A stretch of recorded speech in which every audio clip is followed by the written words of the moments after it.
रहेगा मसूद लोहार साहब माहिर माहौलियात हैं, उनसे बात कर लेते हैं। बहुत शुक्रिया मसूद साहब। ये फरमाइएगा, आप क्या समझते हैं, एक वजह क्लाइमेट चेंज तो है, इस तरह जो मौसम की तब्दीली है इसके असरात भी देख रहे हैं कि पहले तो हम देखते थे कि 10 साल में एक सैलाब आ रहा है या 8 साल में एक सैलाब आ रहा है। तबातुर के साथ माहौलियाती तब्दीली है और उसका इफेक्ट भी बहुत ज्यादा। और आप क्या समझते हैं कि रीजन क्या है? जी, अब आ रही है मेरी आवाज? जी, आपकी आवाज आ रही है। मसूद साहब, आप क्या समझते हैं कि ये जो मौसमियाती तब्दीली है, क्लाइमेट चेंज तो एक वजह है, लेकिन मजीद क्या वजूहात हो सकती हैं इसके?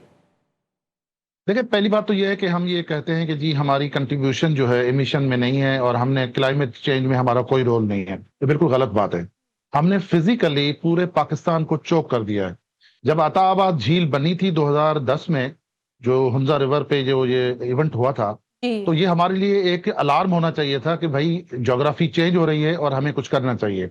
ऑन द कॉन्ट्ररी हमने ये किया कि वहां पे फार्म हाउसेज, होटल्स और ये बना के हमने उसको अताबाद की कैटास्ट्रॉफी को भी समझा नहीं। अब मैं आपको ये बताऊं कि दो अप्रोचेस हैं to to approach and address these kind of things. एक तो ये है कि जैसे इवेंट हो गया, क्लाउड बस्ट हो गया, लोग मर गए, अब आप कंपेंसेशन देंगे, आप ये करेंगे वो करेंगे।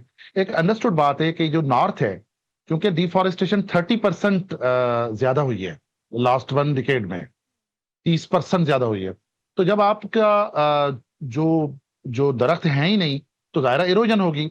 और वो भी इस इवेंट में कि जब आपके पास क्लाउड बर्स्ट हो और छोटी सी वैलीज हैं जो ऑलरेडी चोक्ड हैं, जहाँ पे हाउसिंग कॉलोनीज और जो है फार्म हाउसेज और इस तरह की चीजें हैं। आप सिर्फ कालाम को देख लें, कालाम में जिस तरह जो ग्रोथ हुई है हाउसिंग की, ये तो अनसस्टेनेबल है। अब आ जाएं इस बात पे कि हमें आखिर करना क्या चाहिए।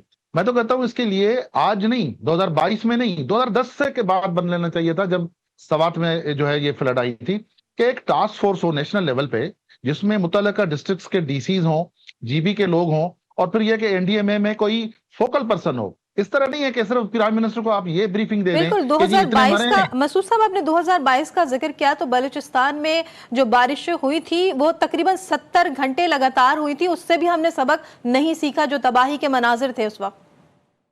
बिल्कुल, देखें, ये अब ये कोई एक दिन की बात नहीं है, और ये सिर्फ ये नॉर्थ की भी बात नहीं है, ये कहीं पे भी हो सकता है। आप अंदाजा करें कि अगर कराची में 300 मिलीमीटर का क्लाउड बर्स्ट हो जाए, आप मैनेज कर सकते हो? सवाल तो कुछ भी नहीं है, आपका तो बेड़ा गर्क वहां हो जाएगा। लाहौर में अगर 250 मिलीमीटर एक साथ बारिश हो जाए, तो कहां आप जाएंगे? मतलब हमें ये एक नेशनल लेवल पे इट्स स्टेट ऑफ इमरजेंसी। या तो फिर ये कि भाई ठीक है, एक्सेप्ट कर लें कि भाई गांव के गांव आपके स्वीप ऑफ हो जाएं। डरो उस दिन से जब आपके बड़े बड़े शहर स्वीप ऑफ हो जाएंगे। क्या ये बुनेर में हुआ है? डीसी साहब हैं या आपके पीडीएमए के साहब बैठे हैं, क्या आप समझते हैं कि ये यूजुअल बात है? फिर आप पड़ोस से सीखें। हिमाचल प्रदेश और उत्तराखंड जो है भारत का, या पूंछ जो इलाका है इंडिया का, आप देखें कि पूरे के पूरे विलेजेस, बड़े बड़े विलेजेस, बड़े बड़े टाउन स्वीप ऑफ हो गए हैं। तो आप के लिए अब ये रेगुलर तरीके से हाउस, जो हम रेगुलर तरीके से जो मैनेज करते हैं, इससे नहीं होगा।